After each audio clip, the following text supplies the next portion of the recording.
Welcome to Wasp3D Designer.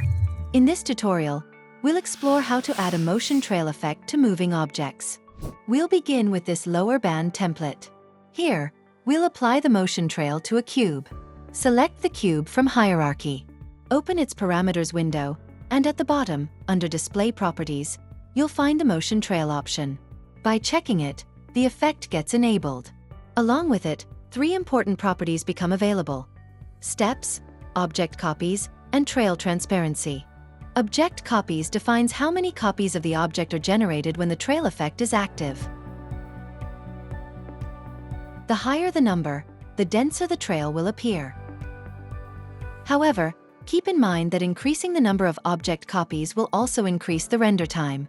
By default, the minimum value is 1, but you can create any number of copies as needed. The step value determines how frequently and how far apart copies of the motion trail object are created. It ranges from 0 to 5, a lower value like 1 generates a copy every frame, producing a smoother, denser trail, while a higher value like 5 creates a copy every 5 frames, resulting in wider gaps and a more spaced out effect. Now comes to trail transparency, which determines how visible or transparent the copies are. This is managed through a graph, where the left point represents the transparency at the start of the trail, and the right point represents it at the end, both ranging from 0 to 255. Dragging these points up or down adjusts their transparency levels. You can add new points by holding Alt and clicking anywhere on the curve. The curve itself can be refined further. Right-clicking on a point and choosing Smooth turns it into a Bezier curve with handles, letting you fine-tune the transparency. If you need to return to a sharp linear curve, right-click again and select Corner. To remove any point, right-click and choose Delete. Motion trails aren't limited to parameters alone.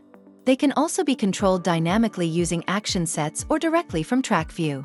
For example, let's take a sphere and animate it. Then move to the Action Set window. Create a new action set and name it Trail On. Under Actions, select Motion Trail, set the sphere as the target, enable the motion trail checkbox, and define your desired steps and copies values before adding it. To stop the effect, simply duplicate this action set, rename it Trail OFF, open its motion trail action, and change the option to False.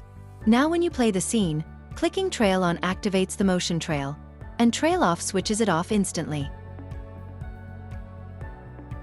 This same behavior can be added to Track View as well. Right-click on the frame where you want the trail to begin, go to Control, and select Play Action Set, then choose Trail On.